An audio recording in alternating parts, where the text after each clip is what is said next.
자, 우리 오늘 읽은 본문의 마가복음 14장 12절의 말씀에 보면 주님께서 이 땅에 계실 때 결코 구약의 율법에 대해서 소홀히 여겼던 분이 아니라는 걸 다시 한번 좀 눈여겨봐야 됩니다. 왜냐하면 지금 이 시대에 와서 자꾸 구약의 여러 가르침들을 소홀하게 그렇게 말하는 사람들이 점점 더 많아지고 있고, 뭐 11조 뭐 헌금 이런 거에 대해서도 뭐 구약에 적혀 있는 거 안 해도 된다 막 그러면서 말도 안 되는 주장들을 하는 사람들이 자꾸 나타나고 있고, 또 돈에 마음이 빼앗겨 있는 사람들은 그런 말이 듣기 좋으니까 그런 거짓된 자들에게 자꾸 마음이 홀려가지고 기존의 성경 말씀대로 전하는 사역자들을 자꾸 힘들게 하는 그런 일들이 점점 더 많아지고 있습니다.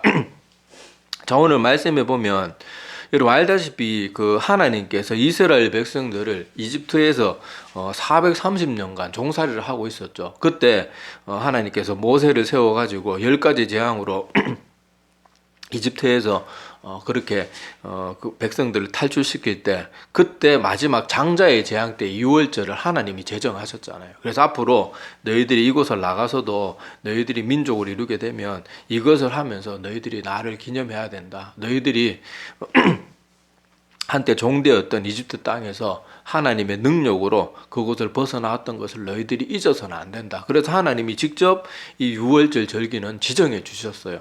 그런데 자, 여기 보면 예수님께서도 이 유월절 절기에 대해서 자, 오늘 제자들이 뭐라고 말합니까? 첫날 곧 유월절 양 잡는 날, 그러니까 여기 양도 아무 때나 잡으면 안 돼요.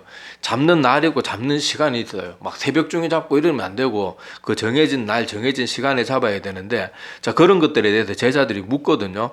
자, 양 잡는 날에 제자들이 예수께 여짜오되 우리가 어디로 가서 선생님께 유월절 음식을 잡수시게 준비하시기를 원하시나이까? 그러니까 유월절을 지킬 준비를 어떻게 할까요? 이렇게 묻는 거예요. 자, 그런데 예수님이 야, 구약에 쓸데없는 거 다 필요 없어. 유월절 그런 거 다 필요 없으니까 너희들 그런 거 안 지켜도 돼.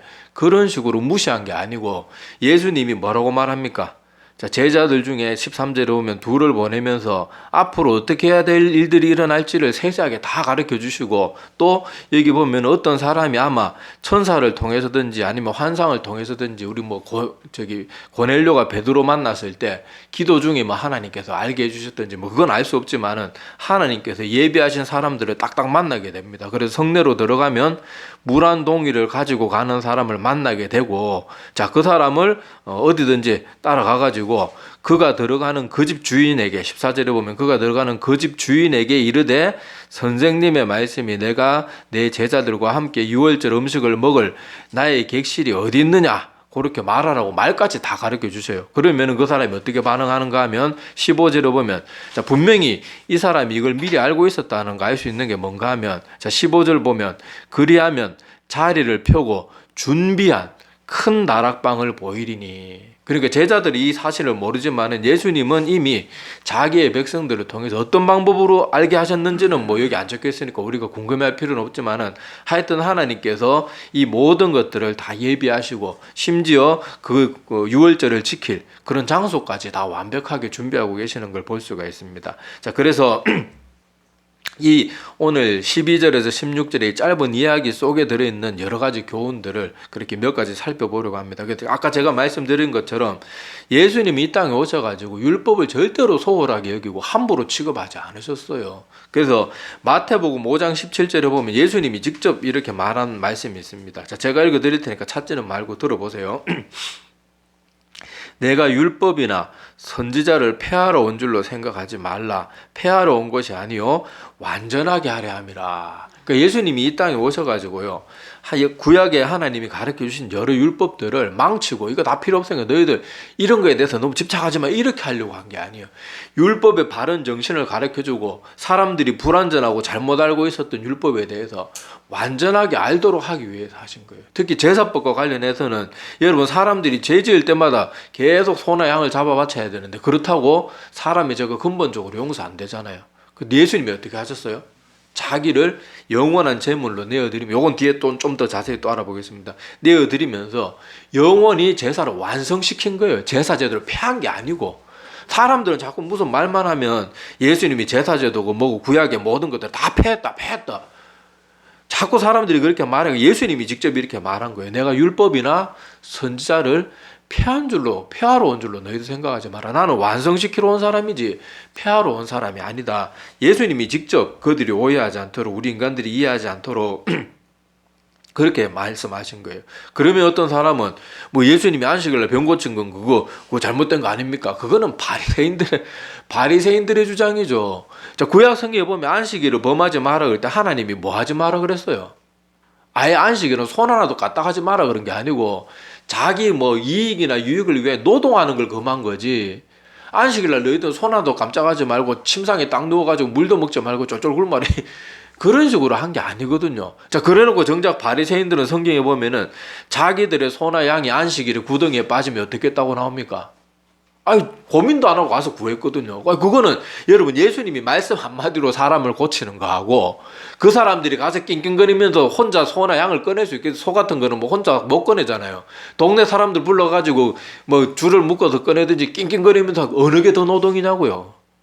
근데 지들이 하는 거는 율법 어기는 게 아니고 예수님은 말씀으로 안식일날 무슨 노동한 것도 아니고 병자 고쳤는데 안식일을 범했다. 그리고 제자들이 손 안 씻고 식사를 하는 거 가지고 율법을 범했다 그러는데 여러분 성경에 보면 율법을 범하는 거는요. 그 주님의 제자들이 만약에 동물의 사체나 아니면 사람의 시신을 옮겼거나 뭐 하여튼 우상을 만졌거나 그렇게 부정한 상태가 되었는데 손을 안 씻고 먹으면 그거는 불법 어른 게 맞아요. 근데 제자들은 그런 걸 한 게 아니거든요. 근데 이 사람들이 밥 먹기 전에 손을 꼭 씻어야 된다는 것은 율법을 절대로 어기지 않도록 세부 조항을 인간들이 만든 거예요. 우리가 혹시라도 모른다. 어떤 사람이 시체 만지고 문고리 잡았는데 우리가 그 사람 문고리 잡았는 거 모르고 그 문고리 잡고 우리가 또 밥 먹을 수 있지 않냐. 나도 모르게 부정해질 수 있으니까 우리가 항상 정결하기 위해서 밥 먹기 전에는 반드시 손을 씻고 먹자. 인간이 만든 법이란 말이에요. 율법을 제자들이 어긴 게 아니고. 그래 놓고는 자꾸 예수님을 율법을 폐하는 자로 몰아가고 자꾸 안식일을 범하는 사람으로 몰아가고 제자들을 그런 사람으로 몰아가고 근데 지금 이 시대에 그런 사람들이 있다니까요. 구약의 율법은 다 필요 없다는 식으로 몰아가요. 예수님이 세 계명 사랑이라는 계명을 주셨으니까 구약에 있을 데 없는 짜잘한 거는 다 필요 없고 우리는 신약만 열심히 믿으면 된다. 이런 이단은요. 예수님께서 부활하시고 초대교회가 일어난 지 얼마 안 됐을 때부터 그런 이단이 있었어요. 근데 지금까지도 그 명맥이 계속 내려오고 또 이런 주장하는 사람들이 그런 것에 또 관심이 많은 사람들은 또 솔깃솔깃해가지고 새로운 가르침이다. 그러면서 또 막 그런 걸 좋아하고 뭐 구약에 나오는 뭐 본문 가지고 설교하거나 구약에 뭐 이런저런 뭐 구약의 예법과 관련된 얘기들을 설교하는 목사들한테 와가지고 목사님 그거 잘못된 거 아니냐고 구약 아닙니까? 여러분 다시 말씀드리면 구약에서 폐해진 거는요 제사와 관련된 법도들이에요. 그건 예수님이 자기 몸으로 영원한 자기 하나님의 몸으로 완성시키셨으니까 그건 이제 완성되었으니까 불완전한 짐승 바치고 뭐 소약 바치고 비둘기 바치고 이런 거 이제 필요 없어졌단 말이에요. 그 외에 우리 십계명과 관련된 성경에 보면 도덕법들 있잖아요. 하나님 나의 백성은 이렇게 살아야 된다. 그거는 여전히 우리가 지켜야 돼요? 안 지켜야 돼요? 지켜야 되죠. 그런데 말 잘하는 사람들이 이런 주장을 가지고 와가지고요. 예수님이 모든 것을 다 구약에 있는 모든 것들을 다 폐하셨고 우리에게 세 계명을 주셨는데 사랑의 계명을 주셨다. 십계명 이런 것도 다 구시대 유물이다. 이제 죄는 더 이상 우리를 주장할 수가 없다. 어느 부분에서 맞는 말이에요. 그런 걸 요렇게 저렇게 버무리고 섞어가지고요. 사람들 듣기 좋은 말만 해서 나중에 결론적으로 보면은 거짓된 가르침을 그래서 사람의 마음을 빼앗고 자기 인기를 자꾸 높이는 그런 이상한 사람들이 자꾸 등장하고 있어요. 그러니까 우리가 꼭 기억해야 됩니다. 그래서 예수님께서 이 구약의 제사 제도를 어떻게 완성하셨는가 하면 자, 히브리서 10장 10절에서 14절에 보면 나오는데 이것도 제가 읽어드릴게요. 자, 이 뜻을 따라 예수 그리스도의 몸을 단번에 들이심으로 말미암아 우리가 거룩함을 얻었노라. 제사장마다 매일 서서 섬기며 자주 같은 제사를 드리되 이 제사는 언제나 죄를 없게 하지 못하거니와 오직 그리스도는 죄를 위하여 한 영원한 제사를 드리고 하나님 무편한 제사 그 후에 자기 원수들을 자기 발등상이 되게 하실 때까지 기다리시나니 그가 거룩하게 된 자들을 한 번의 제사로 영원히 온전하게 하셨느니라. 여기서 히브리서가 예수님의 그 단번에 자기 몸을 십자가에 드린 이 사건을 통해서 구약의 제사 제도가 폐하여진 게 아니고 완성되어졌다고 분명하게 말하잖아요. 여기서 분명하게 영원히 한 번에 영원한 단번의 제사로 그냥 끝내버린 거예요. 이제 더 이상 우리는 소나 양을 잡아 바칠 필요가 없단 말이에요. 가난한 사람들은 비둘기나 뭐 밀가루 같은 거 바칠 필요가 없단 말이에요. 그러니까 예수님은 이 땅에 오셔가지고 한 번도 하나님이 정해주신 율법이나 법도들에 대해서 소홀히 여기신 적이 없고, 그래서 성경은 뭐라고 가르칩니까? 예수님께서 우리 인간들이 지킬 수 없는 율법을 예수님이 스스로 다 지켜서 율법의 요구를 어떻게 하셨다고 가르쳐요? 완수하셨다고 가르치잖아요. 완수하셨다.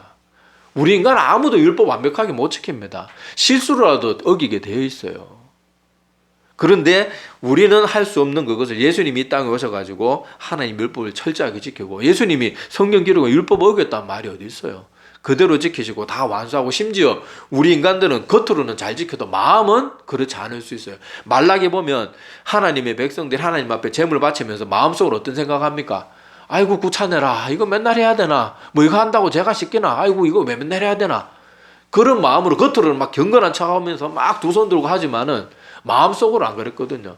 근데 예수님은 겉으로도 속으로도 완벽한 율법의 요구를 우리를 위해서 다 완성하시고 다 완수하시고, 또 자기 몸을 또 영원한 제물로 드려가지고 스스로 대제사장이 되었을 뿐만 아니라 스스로 영원한 제물이 되어셔가지고 제사 제도의 모든 필요를 자기를 희생하면서 다 끝내버린 거예요.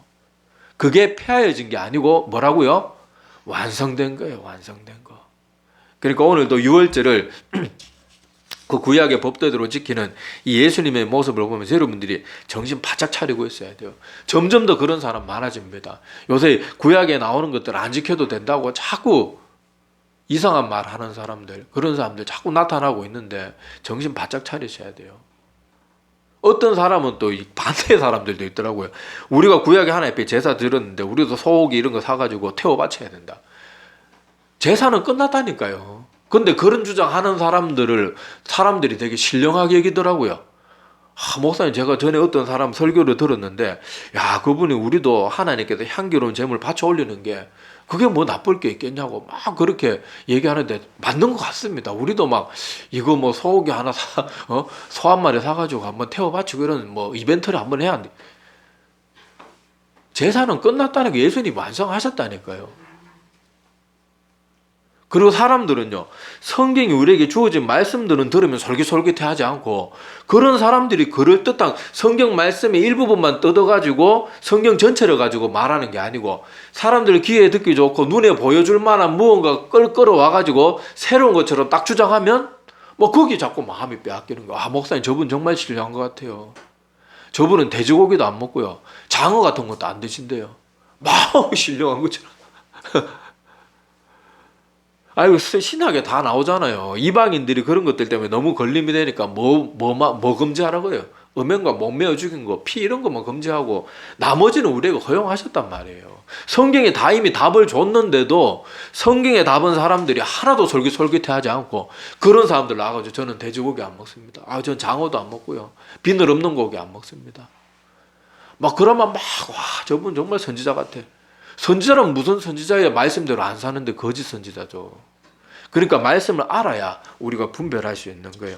자, 그리고 오늘 또 두 번째 여기서 우리가 봐야 될 교훈이 뭔가 하면요, 자, 예수님이 모든 것을 이미 다 알고 계시고 계획해 두신 것을 볼 때 여기서 우리가 예수님이 어떤 모습을 볼 수 있어요?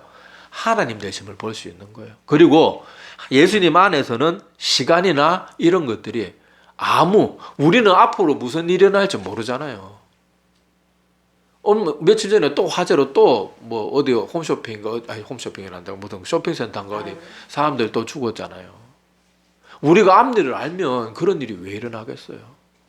우리 인간은 그렇게 나약한 존재지만 예수님은 어때요? 일어날 일, 제자들이 무슨 말을 해야 될지, 무슨 말하면 어떤 결과들이 일어날지까지 다 알고 계신단 말이에요.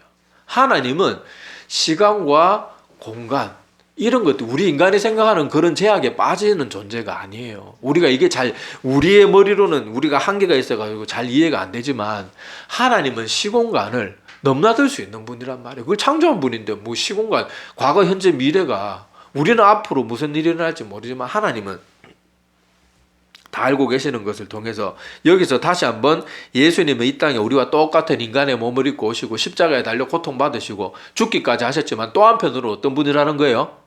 하나님 그분 자신이라는 걸 여기서 꼭 명심해야 됩니다.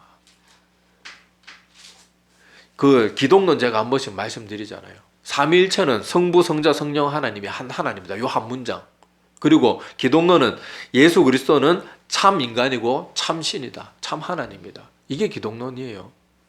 이건 둘 다 말로 어떻게 설명이 안 돼요. 잘 설명이 안 돼요. 그런데 이것을 믿음으로 받는 것이 바른 믿음이에요. 여기서 오늘 다시 한번 예수님은 밥도 드셔야 되고 이 땅에 계시는 동안 피곤하면 잠도 주무셔야 했고요. 쉴 때 쉬어야 되고 인간과 똑같은 모습을 가셨지만 또 한편으로는 말씀 한마디로 풍랑을 잔잔하게 하고 앞으로 일어날 일을 다 알고 계시고 심지어 성경 기록에 보면 복음서에도 죽었던 사람들 살리고 이런 일들이 여러 번 기록되어 있잖아요. 오병이어, 칠병이어의 기적도 일으키시고. 그래서 예수님은 여기서 다시 한번 볼 수 있는 것은 기독론을 볼 수 있어요. 예수님은 우리와 똑같은 인간의 몸을 입고 오셔서 제자들과 함께 손도 잡고 식사도 같이 하고 어깨에 기대어가지고 같이 뭐 때로 웃기도 하셨을 거예요. 뭐 성경 기록에 안 돼 있지만은 그렇게 예수님은 똑같은 인간의 몸을 입고 계셨지만은 한편으로는 하나님의 능력을 다 행하실 수 있었던 분이라는 걸 꼭 기억해야 됩니다. 자, 그리고 여기서 파생되는 교훈이 또 하나 있어요. 자, 예수님은 우리 인간사에 일어날 모든 일들을 다 알고 계시는 거예요. 그러면 우리에게 이 땅에 살아가는 동안 우리 인간들에게 여러 고난의 문제라든지 알 수 없는 문제들, 이해할 수 없는 일들이 일어나거든요. 저도 전 세계 전쟁이나 분쟁 소식 들어보면 저도 머리가 아파 죽겠어요. 하나님 살아계신데 저 우크라이나에 저 지금 민간인들이 이유도 모르고 학살을 당하고 고문을 당하고 저렇게 비참하게 죽어가는데 이거 도대체 제가 어떻게 설교하고 어떻게 해야 됩니까, 하나님? 그 우크라이나에 물론 죄가 많아서 그런 일에 죽은 사람도 있을 거예요. 그런데 그 중에는 분명히 여러분 알다시피 러시아가 기독교 국가였잖아요. 그리고 여전히 하나님 잘 믿는 백성들이 많지는 않지만은 분명히 있긴 있을 거란 말이에요. 그리고 전쟁에 희생된 그 수많은 사람들 중에도 하나님 잘 믿는 사람도 분명히 많지는 않겠지만 분명히 있었을 거란 말이에요. 그 사람들이 왜 그렇게 허무한 인생을 마쳐야 됩니까? 우리가 다 할 수는 없어요. 그런데 오늘 여기서 우리가 기억해야 될 것이 뭔가 하면 하나님은 우리는 아무리 고생해도 아무리 머리를 쥐어짜고 아무리 생각을 하고 또 하고 아무리 이 세상에 제일 머리 똑똑한 사람들이 다 달라붙어도 하나님께서 하시는 모든 일에 대한 명확한 답을 내릴 수 있는 인간은 아무도 없을 거예요. 그런데 중요한 건 뭐예요? 하나님이 이 모든 고난이 일어날 걸 알고 있단 말이에요? 모르고 있단 말이에요? 하나님은 알고 계시고 그걸 허락하셨기 때문에 이 땅에서 그런 일들이 일어나는 거예요. 우리도 인생의 고난이 찾아올 때 제일 먼저 생각해야 될 것은 내가 지은 죄가 없나 생각해 봐야 돼요. 그리고 또 죄가 크게 없다. 나 하나님 열심히 잘 믿고 바르게 살려고 최선을 다하고 있다. 그러면 우리가 고난 가운데 하나님 이거 빨리 뭐 어떻게 해주되 이거 하기 전에 고난을 통해서 하나님 나에게 주시는 뜻은 뭐 없을까? 이것도 한번 생각해 봐야 돼요. 물론 우리가 고민한다고 100% 다 해답이 주어지는 것도 없고 다 할 수도 없어요. 그럼에도 불구하고 고난의 문제를 맞닥뜨렸을 때는 우리가 먼저 내가 잘못해서 하나님께로부터 오는 징계는 아닌가. 또 하나는 이 고난의 아픔의 시간들을 통해서 혹시 하나님께서 나에게 깨닫게 해주시고자 하는 무엇인가가 있지는 않을까. 이런 것도 분명히 생각해 봐야 돼요. 예수님께서도요, 십자가에 대해서 지고 싶어 하셨어요? 안 지고 싶어 하셨어요? 우리와 똑같은 인간의 몸을 입고 있으셨기 때문에 그 고통이 얼마나 큰지 하나님 미리 알잖아요. 미리. 여러분 생각해 보세요. 그냥 내 팔다리에 못을 박아가지고 내 체중을 실른다고 생각해보면 그게 상상이나 되냐고요. 팔은 그렇다 치고요. 발은 포개어가지고 그 다리 관절 사이에 그 철도에 박는 그 레일에가 엄지손가락보다 더 굵은 그런 못으로 박는데 다리가 다 으깨어져가지고 그게 못 박힌 채로 내 체중을 지탱해야 되는데 그 고통이 사람이 말로 할 수 있는 고통이 아니에요. 그렇지만 예수님은 어떻게 기도했습니까? 그리고 어떻게 하셨어요? 이 잔을 옮길 수 있으면서 옮기게 해달라고 하지만 항상 기도의 결론은 뭐였습니까? 내 뜻대로 마시고 아버지의 뜻대로 하옵소서. 그리고 예수님도 실제로 십자가를 피하셨어요? 지셨어요? 지셨기 때문에 지금 우리가 이렇게 예수 믿고 구원받을 수 있는 거거든요. 우리가 고난의 문제를 겪을 때마다 우리가 이 하나님이 이 고난을 통해서 우리에게 뭘 무엇을 말하고자 하는지도 한번 진지하게 생각해 볼 필요가 있어요. 그리고 고난은 하나님께서 허락하셨기 때문에 나에게 이런 시간이 주어진다는 걸 꼭 기억해야 됩니다. 사람이 막 가령 예를 들어가지고 어떤 사람이 돈 버는 재미에 빠져가지고 옛날에 하나님 잘 믿고 뜨거운 사람이었는데 사업이 너무 잘 돼가지고 이 사람이 그만 돈 버는 재미에 빠져서 그만 정신을 못 차리는 거예요. 그러면 하나님도 기쁜 마음으로 그렇게 하는 건 아니에요. 그 사람의 사업을 접게 만들고 건강을 치시거나 이렇게 하셔가지고 그 고난의 시간들을 허락하실 수 있단 말이에요. 왜냐하면 그 사람의 육신보다 그 사람의 영혼이 더 중요하니까. 그러니까 우리가 이런 것들을 한번 생각해 봐야 됩니다. 그렇지만 이런 말씀 들으면서 아이고 앞으로 나 큰 고난이 당하면 어떡하나 너무 걱정할 필요는 없어요. 고린도전서 10장 13절에 보면 이런 말씀이 있습니다.